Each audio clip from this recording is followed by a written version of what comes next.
नमस्कार दोस्तों, मैं हूं ब्रजेश परिहार और आज हम बात करने वाले हैं वक्फ बोर्ड के बारे में। और हाल ही में संसद के दोनों सदनों में, लोकसभा में भी और राज्यसभा में ही, दोनों में ही एक बिल पारित किया गया है। वक्फ बोर्ड का जो अधिनियम था उसमें संशोधन किया गया है। 1995 में ये पारित हुआ था, उसके बाद 2013 में एक संशोधन किया गया और अब 2025 में एक और संशोधन किया जा रहा है। तो हम समझते हैं डिटेल में कि वक्फ बोर्ड है क्या एक्चुअल में। कई ऐसी भ्रामक जानकारियां भी हैं, कई ऐसी भ्रांतियां भी हैं जो जनता के बीच में फैलाई जा रही हैं इस अमेंडमेंट को लेके।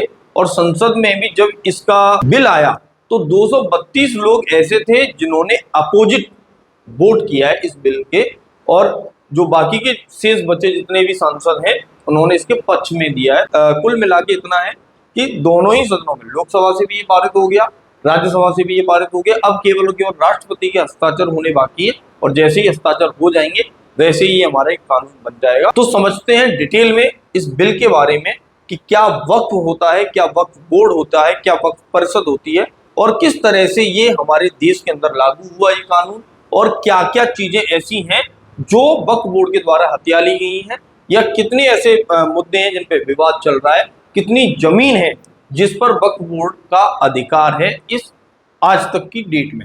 सारी चीजों को डिटेल में जानेंगे, तो बने रहिए मेरे साथ। वीडियो को एंड तक देखिए बिना स्किप किए हुए, सारी चीजें मैं बताऊंगा। यहाँ पे देखो, जब आप देख रहे हो तो आपको दो चीजें दिखाई दे रही होंगी। एक तरफ तो ये लिखा हुआ है हमारा वक्फ बोर्ड, और दूसरी तरफ आप देखोगे तो वक्फ बोर्ड की जगह पे वक्फ को काट के लूट लिखा गया है। तो यहाँ पे समझने वाली बात ये है कि बहुत सारे लोग ये मानते हैं कि जो वक्फ बोर्ड है वो वक्फ बोर्ड कम और लूट बोर्ड ज्यादा है, यानी कि कहीं ना कुछ कमियां तो है कि सरकार का प्रबंधन नहीं है, हमारी जुडिशरी सिस्टम है उसका भी इस पर इतना अधिकार नहीं है। और कोई अपील भी करना चाहे, अगर किसी की जमीन हत्या ली जाती है तो वो सीधा उच्च न्यायालय में अपनी याचिका दायर करेगा। जो हमारे जिला न्यायालय है या थाने में रिपोर्ट करने जाता है तो वहां पर वक्फ बोर्ड द्वारा हत्याई जमीन पर कोई भी कानूनी कार्रवाई करने का अधिकार हमारे अफसरों को भी नहीं है। तो क्यों इतनी शक्तियां इस बोर्ड को दी गई हैं, तो डिटेल में एक एक करके समझते हैं। कह दिया, एक सदस्य ने कह दिया माइनॉरिटी इस कानून को स्वीकार नहीं करेगी। क्या धमकाना चाहते हो भाई? संसद का कानून है, सबको स्वीकार करना पड़ेगा। मैं गांधी की तरह इस कानून को फाड़ता हूं। ये अनकॉन्स्टिट्यूशनल है सर। इस देश में झगड़े पैदा करने का काम बीजेपी करना चाहती है। तो ये जो बात कह रहे कि ये बिल असंवैधानिक है, असंवैधानिक काम तो उन्होंने किया है जो बिल फाड़ने का काम किया है। आज मैं पूछना चाहता हूं, आज किस लिए बिल फाड़ दिया? हम इस देश के दुश्मन नहीं, हम इस देश में नौकर भी नहीं हैं, हम इस देश के मालिक हैं। सर, बेट द्वारका के 2 द्वीपों पर दावा ठोक दिया है। क्या भगवान कृष्ण से पहले इस्लाम धर्म आ गया था क्या? भारतीय जनता पार्टी के अंदर मुकाबला चल रहा है कि खराब हिंदू कौन बड़ा है।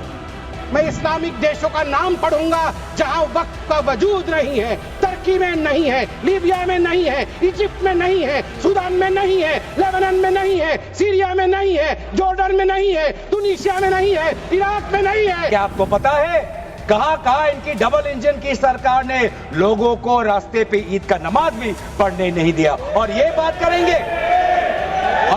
करेंगे कोई भी फैसला मान्यवर कायदे की कोर्ट से बाहर कैसे हो सकता है? कोई भी फैसला हो, ये देश की अदालत वो फैसले तक रुचि नहीं रखेगी। नागरिक ग्रीवेंसेस लेकर कहां जाएंगे? जिसकी भूमि हड़प कर ली गई वो कहां जाएगा? ऐसा नहीं चलेगा। आपकी वोट बैंक के लिए आपने किया था, हम खारिज कर रहे हैं, ऐसा नहीं चलेगा। अदालत में जाइए, जिसको ग्रीवेंसेस है इधर और साइड से, और अदालत न्याय करेगी। न्याय के लिए तो अदालतें बनी है। सबसे पहली बात आती है कि वक्फ होता क्या है, वक्फ का मतलब क्या है। तो वक्फ एक इस्लामी कानून व्यवस्था है। तो ये जो व्यवस्था है वो इस्लामी है। पहली बात ये है कि ये मोमडन्स या जो मुसलमान होते हैं उनके लिए ये कानूनी व्यवस्था है जिसके तहत कोई व्यक्ति अपनी संपत्ति में जमीन, इमारत, पैसा कुछ भी आ सकता है। धार्मिक, सामाजिक, समाज सेवी, कल्याणकारी कार्यों के लिए दान कर देता है तो यह संपत्ति फिर अपरिवर्तनीय मानी जाएगी। यानी एक बार जो दान कर दी उसको वापस नहीं मांगेगा वो इंसान, वो वक्फ बोर्ड की हुई हो जाएगी दान की हुई संपत्ति वापस न मांगे। और जो वक्फ बोर्ड है इसे ना तो बेचा जा सकता है, ना इसे गिफ्ट किया जा सकता है, और ना ही इसे विरासत में दिया जा सकता है। ऐसी जमीनों का जो आप दान कर देते हो, इस प्रक्रिया को वक्फ बोलते हैं। भारत में लाखों एकड़ भूमि वक्फ संपत्ति के रूप में दर्ज है, जिनका उपयोग मदरसों, मस्जिदों, अस्पतालों, स्कूलों और अनाथालयों आदि के लिए किया जाता है। इन सब चीजों के लिए जो भी संपत्ति दान में दी जाती है, उसका उपयोग किया जाता है। इन सब संपत्तियों का प्रबंधन वक्फ अधिनियम 1995 के तहत किया जाता है। देखो 1995 में क्या हुआ कि दो बॉडी बनी, एक तरफ बना बोर्ड और एक हमारी दूसरी बॉडी बनी परिषद। तो जो परिषद है वो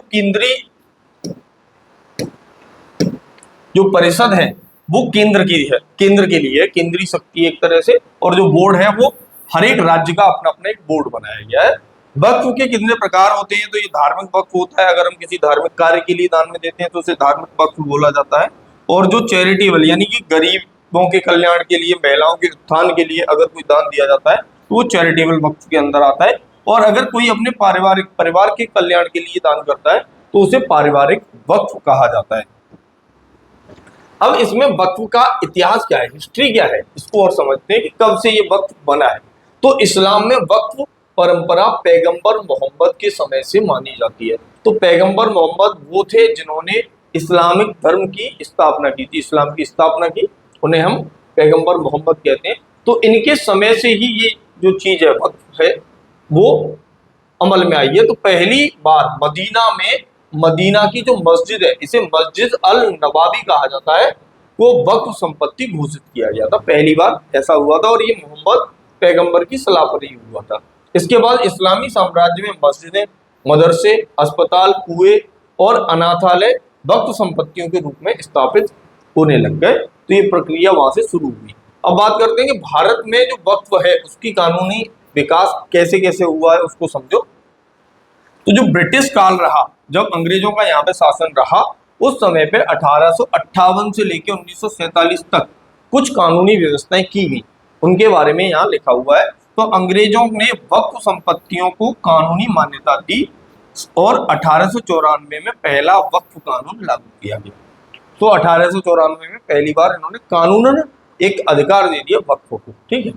फिर 1913 में मुस्लिम वक्फ व्यवस्था अधिनियम बनाया गया और इसने जो पारिवारिक वक्फ था, पहले लोग अपने परिवार के उत्थान के लिए दान नहीं कर सकते थे, वक्फ नहीं दे सकते थे, मतलब अपनी संपत्ति को इस तरह नहीं दे सकते कि उसे वापस ना लिया जाए।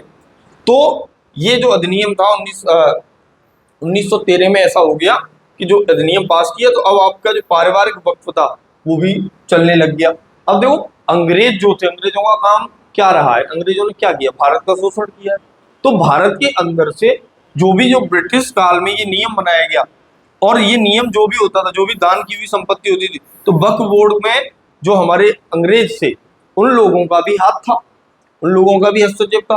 तो वो तो चाहते थे कि ज्यादा से ज्यादा दान मिले उन्हें, क्योंकि ज्यादा संपत्ति मिलेगी तो ज्यादा पैसा मिलेगा, और उनका काम ही था भारत को लूटना, क्योंकि उन्होंने भारत को लूटा ही है। सोने की चिड़िया जो हुआ करता था हमारा भारत, उसको उन्होंने लूटा है। तो उन्होंने पारिवारिक वक्फ को भी मान्यता दी।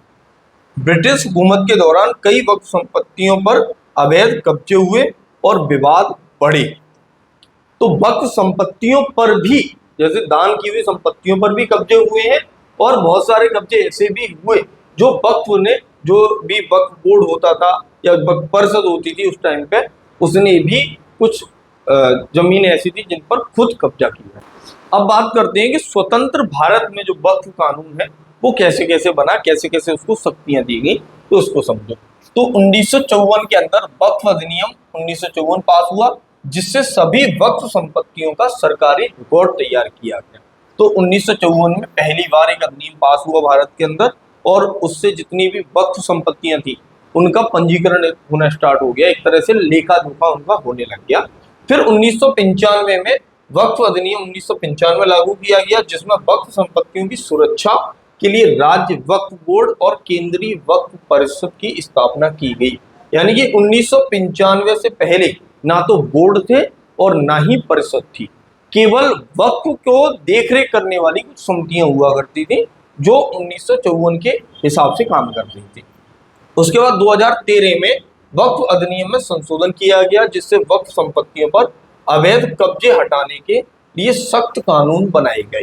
तो यहाँ जो 2013 में अमेंडमेंट हुआ, जो संशोधन हुआ, उससे कुल मिला के जो हमारा वक्फ बोर्ड था उसको अधिक शक्तियां दी गई, और जो वक्फ परिषद था उसको भी अधिक शक्तियां दी गई। तो राज्य सरकारें और वक्फ बोर्ड मिलकर किसी भी संपत्ति को अब अपना बना सकते थे, उनको ये कानूनी अधिकार दिया गया। क्या क्या कमियां थी, क्या क्या सुधार उस टाइम पे किए गए थे, सुधार के नाम पे क्या किया गया था, उसको भी समझते हैं। यहाँ पे एक चीज और समझ लें आप कि ये 2013 में ये लागू हुआ था, और 2013 के बाद 2014 में लोकसभा के चुनाव हुए। तो 2013 में अगर कोई भी सरकार इस तरह का कोई अमेंडमेंट लेके आती है जहां पर वक्फ बोर्ड को अधिक ताकत दी गई, तो ये कहीं ना कहीं ध्रुवीकरण की राजनीति को दर्शाता है। तो 2013 में कांग्रेस की सरकार थी और कांग्रेस ने ये अधिनियम, ये संशोधन किया था। किस लिए किया? आप इतने भी बेवकूफ नहीं है, इतने तो समझदार हैं ही कि ये किस वजह से किया गया होगा।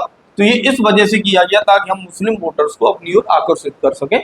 लेकिन वास्तविकता ये है कि उस अमेंडमेंट के बाद जो भी हमारे मुस्लिम समुदाय हैं उनकी शक्तियां और कम हो गई, ना कि बढ़ी। वो कमी क्या रही, क्या क्या थी, वो आगे मैं आपको अभी बताता हूँ। यहाँ पे एक चीज और समझ लें कि वर्तमान में जो वक्फ की स्थिति है वो भारत के अंदर क्या है। तो भारत में लगभग 6 लाख एकड़ से अधिक संपत्ति वक्फ बोर्ड के हिरासत में है। आप इस 6 लाख एकड़ संपत्ति को, 6 लाख एकड़ जो जमीन है, इसको कोई छोटा मोटा टुकड़ा मत समझना। 6 लाख एकड़ एक बहुत बड़ा हिस्सा है और ये वक्फ बोर्ड के अंदर है। और ये संपत्ति होने की वजह से यह देश की सबसे बड़ी धार्मिक संपत्ति का एक केंद्र बन गया है। ठीक है, वक्फ बोर्ड। वक्फ संपत्तियां अवैध कब्जे, भ्रष्टाचार और कानूनी विवादों का शिकार है। बहुत सारी संपत्ति ऐसे भी हैं जिन पर कानूनन अभी केस चल रहे हैं, मामले जो हैं वो अदालतों में अटके पड़े हैं। तो यहाँ पे इस बात को समझ लें कि ये संपत्ति वक्फ बोर्ड के पास है अभी भी। अब वक्फ संपत्तियों का स्वामित्व कैसे तय होता है, कैसे कोई भी संपत्ति को जो वक्फ बोर्ड है वो अपना कहता है, किस तरह से कह सकता है, तो इसको और समझो थोड़ा सा कि वक्फ संपत्तियां उन जमीनों या संपत्तियों को कहा जाता है जिन्हें कोई मुस्लिम व्यक्ति धार्मिक, दान या समाज के कल्याण के लिए स्थायी रूप से समर्पित कर देता है। तो कोई भी जो हमारे मुस्लिम भाई हैं वो अगर दान दे रहे हैं वक्फ बोर्ड को, तो वो इस तरह से कर सकते हैं। फिर वक्फ अधिनियम 1995 और 2013 के संशोधन के तहत राज्य वक्फ बोर्ड को वक्फ संपत्तियों की देखरेख और प्रबंधन का अधिकार दिया गया। जो राज्य वक्फ बोर्ड होते थे उनको किसी संपत्ति को वक्फ घोषित करने के लिए उसे वक्फ रजिस्टर में दर्ज करना होता है। तो जो वक्फ रजिस्टर है भाई वक्फ बोर्ड के पास है, तो उसे रजिस्टर करना कोई बहुत बड़ी बात नहीं है। फिर है उसके बाद आधिकारिक रूप से गजट अधिसूचना भी जारी करनी होती है। ये दोनों शक्तियां किसके पास है? वक्फ बोर्ड के पास है।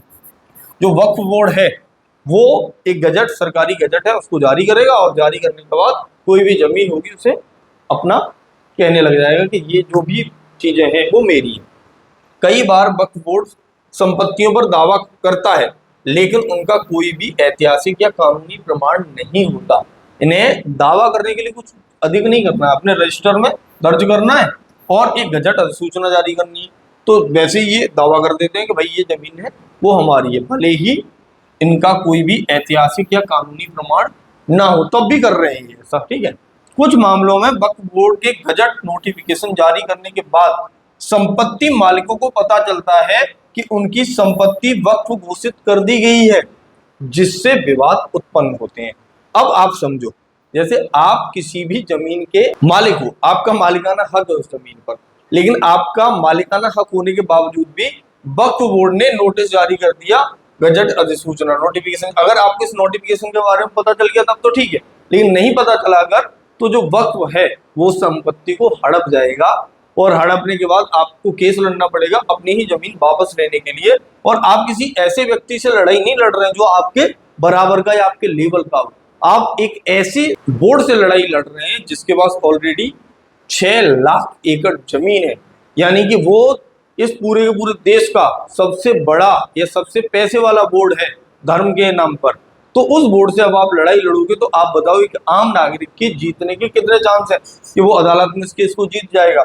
अगर कोई संपत्ति असल में वक्फ नहीं है तो मालिक अदालत में केस करके अपना स्वामित्व सिद्ध कर सकता है। लेकिन हो सकता है कि आप जब स्वामित्व सिद्ध करो तो आपके ऊपर ही हमले हो जाए, आपको ही डराया धमकाया जाए और आपको संपत्ति छोड़नी पड़ जाए।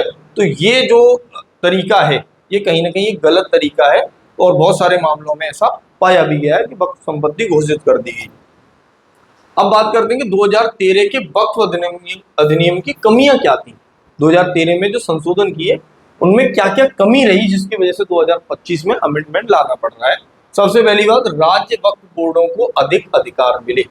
राज्य के जो बोर्ड 1995 में बनाए थे उनको ज्यादा शक्ति दे दी गई। वक्फ बोर्ड अब वक्फ संपत्तियों के मालिकाना हक को आसानी से निर्धारित कर सकते हैं।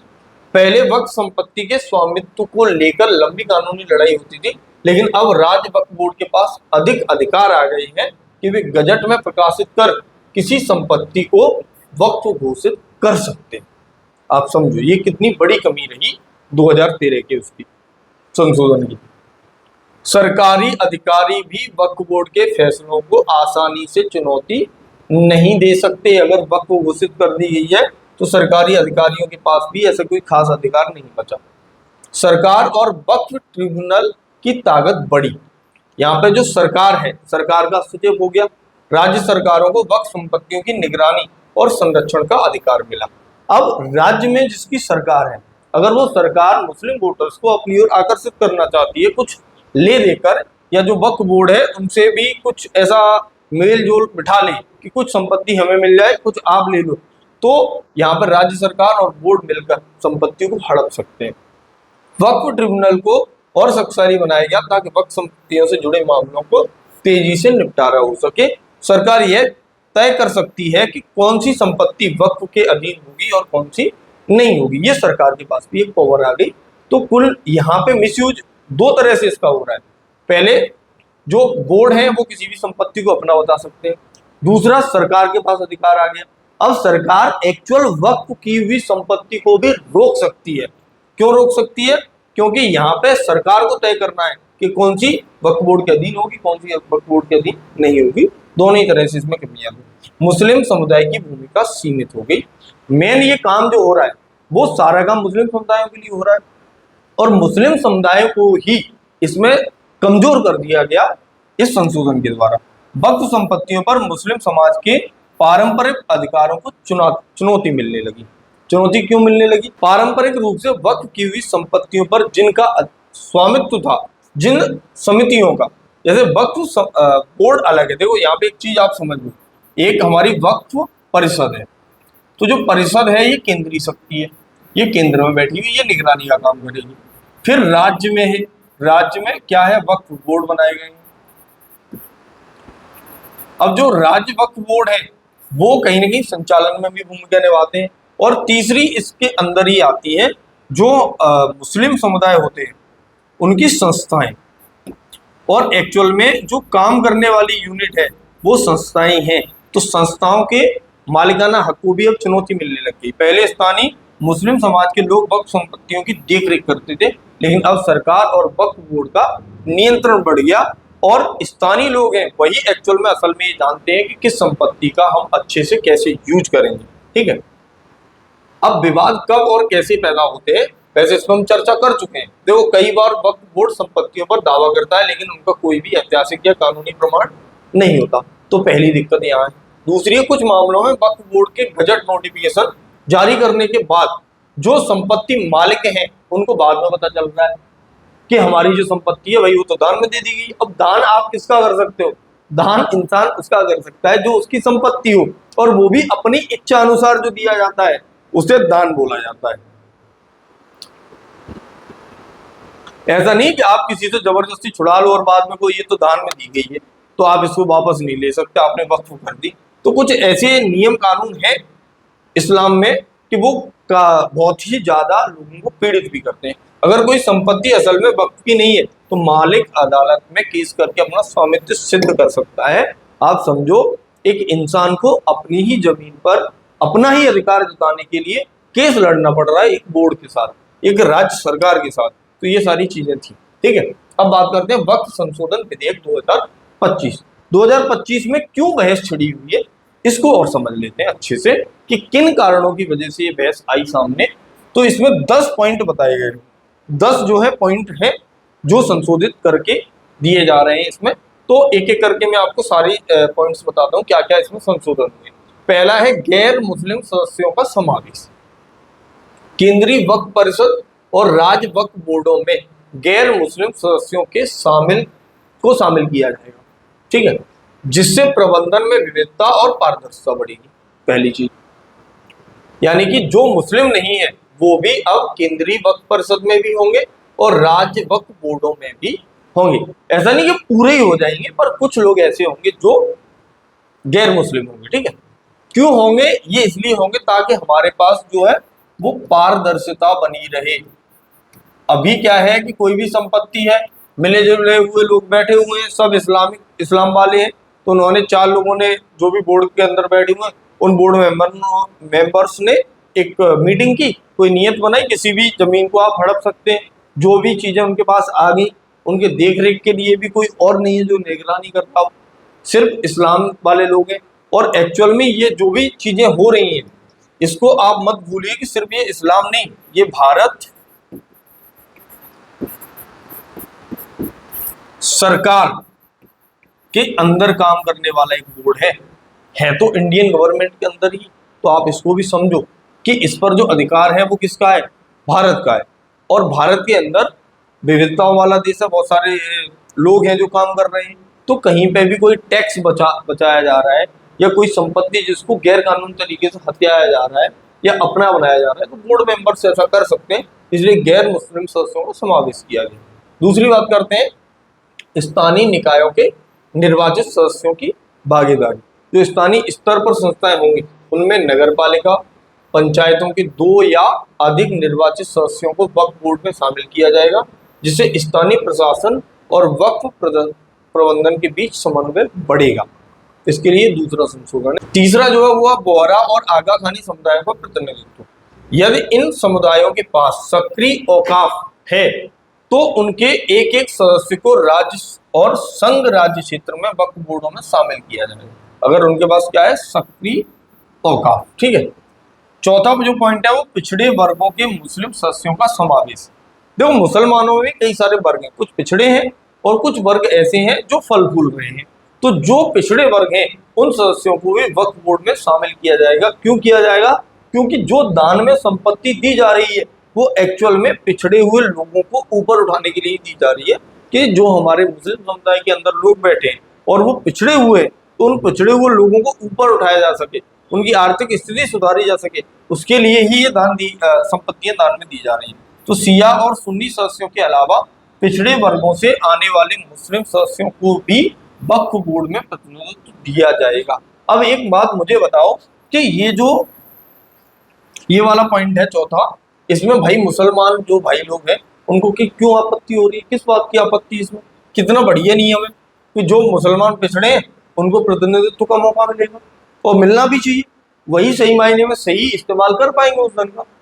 5वां पॉइंट है कि महिला प्रतिनिधित्व में वृद्धि। देखो, मुसलमानों में कहीं ना कहीं महिलाओं का शोषण हुआ है मुस्लिम समुदाय के अंदर, तो जो महिला प्रतिनिधित्व है उसमें भी वृद्धि होगी। केंद्रीय वक्फ परिषद और राज्य वक्फ बोर्डों में कम से कम 2 मुस्लिम महिलाओं को शामिल किया जाएगा। ये कम से कम है, 2 को करना कंपलसरी कर दिया जाएगा, ठीक है, जिससे लैंगिक समानता को बढ़ावा मिलेगा। तो लैंगिक समानता के लिए ये भी काम किया जा रहा है। तो मुस्लिम महिलाओं को ये प्रतिनिधित्व क्यों नहीं देना चाह रहे जो भी लोग हैं जो इसका विरोध कर रहे हैं? 6वां है वक्फ ट्रिब्यूनलों की सशक्तिकरण। अब वक्फ ट्रिब्यूनल क्या है? ये एक तरह से जुडिशरी सिस्टम है कि जब भी कोई संपत्ति वक्फ बोर्ड की होगी या वक्फ बोर्ड की संपत्ति पे कोई और अपना मालिकाना हक बता रहा है, तो जो ट्रिब्यूनल है ये इसका फैसला करेंगे। तो ये फैसला करेंगे, इसके लिए इनकी शक्तियां क्या होंगी? बढ़ाई जा रही है, उनकी कार्य क्षमता को बढ़ाने के लिए। 7वां पॉइंट है हमारा वक्फ संपत्तियों की सुरक्षा। तो विधेयक में वक्फ संपत्तियों की सुरक्षा और संरक्षण के लिए सख्त प्रावधान किए जाएंगे। यानी कि अगर कोई संपत्ति वक्फ बोर्ड की है तो उसे कोई और नहीं हत्या सकता। इसके लिए सख्त कानून बनाए जाएंगे जिससे अवैध कब्जों को रोका जा सके और संपत्तियों का सही उपयोग सुनिश्चित हो सके। तो इसमें कोई भी कमी नहीं है। अब बात आती है वित्तीय पारदर्शिता, और होनी भी चाहिए, क्योंकि भाई पैसा इन्वॉल्व है इसमें, सिर्फ धर्म नहीं है, इसमें पैसा भी है। इस बात को ना भूलें सभी लोग। अगर ये सिर्फ धार्मिक बात होती तो मुझे लगता है कि कोई भी इन्वॉल्वमेंट होना या कोई भी विधेयक में संशोधन करने की जरूरत नहीं होती। लेकिन यहाँ पे जो 8वां पॉइंट है, इसमें पैसा शामिल है, तो वित्तीय पारदर्शिता होनी चाहिए कि जो भी धन आ रहा है उसका सही से इस्तेमाल किया भी जा रहा है या लोग हड़प जा रहे हैं। तो वक्फ संस्थाओं की अनिवार्य योगदान राशि जो होगी वो 7% से हटाकर 5% कर दी जाएगी। तो वक्फ संस्थान, ये वो संस्थान है कि मैंने अभी थोड़ी देर पहले चर्चा की थी कि ये एक्चुअल में काम करते हैं धरातल पर। जो धरातल पर काम करते हैं उन्हें जो भी उनके पास पैसा आता है उसका 7% जो है देना पड़ता है बोर्डों को, तो वो अब 5% देना पड़ेगा। और वार्षिक आय 1 लाख से अधिक होने पर राज्य द्वारा नियुक्त ऑडिटरों से ऑडिट करवाना अनिवार्य होगा। इसमें भी कोई समस्या नहीं है, ऑडिट होने भी चाहिए। 9वां जो पॉइंट है, वक्फ परिभाषा में संशोधन। वक्फ को अब ऐसे व्यक्ति द्वारा स्थायी समर्पण के रूप में परिभाषित किया जाएगा जो कम से कम 5 वर्षों से इस्लाम का पालन कर रहा हो।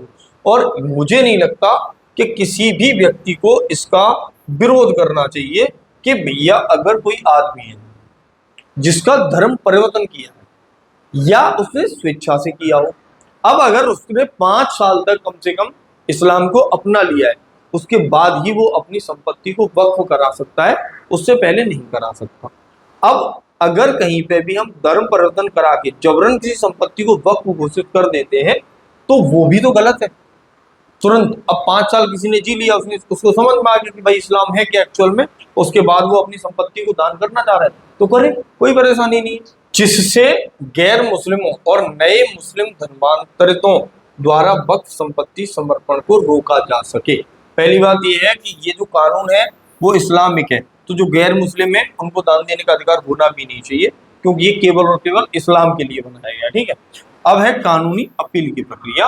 वक्फ ट्रिब्यूनल के निर्णयों के खिलाफ उच्च न्यायालय में 90 दिनों के भीतर अपील करने का प्रावधान किया है, और जिससे न्यायिक प्रक्रियाओं में पारदर्शिता और जवाबदेही सुनिश्चित हो सके। तो अगर कोई भी ट्रिब्यूनल है, कोई भी जुडिशरी सिस्टम जो वक्फ का है, उससे आप संतुष्ट नहीं हो उसके फैसलों से, तो आप 90 दिनों के भीतर उच्च न्यायालय के अंदर अपील भी कर सकते हो, जिससे आपको वो अपने कानूनी अधिकार मिल सके। ठीक है, तो ये सारी चीजें, ये 10 पॉइंट हैं ऐसे जिनको अभी नए जो कानून बने हुए हैं, जो विधेयक पास हो गए हैं निम्न सदन और उच्च सदन, उनमें पास किया गया है। ठीक है, तो ये यहीं तक था अपना सफर आज का। अगर आपको हमारी वीडियो पसंद आई हो तो इसे लाइक करें, शेयर करें और कमेंट करके जरूर बताएं कि आप इस वक्फ बोर्ड को अभी तक का जो नियम कानून है उसके हिसाब से वक्फ बोर्ड कहेंगे या लूट बोर्ड कहेंगे, जैसा कि आपको शीर्षक में दिखाई दिया था। तो आप जरूर कमेंट करके अपनी राय व्यक्त करें कि क्या होना चाहिए, क्या नहीं होना चाहिए, और ये भी बताएं कि ये जो संशोधन किए जा रहे हैं ये सही है या कहीं ना कहीं इनका भी मिसयूज किया जाएगा, इसलिए बीजेपी इन संशोधनों को कर रही है। नमस्कार।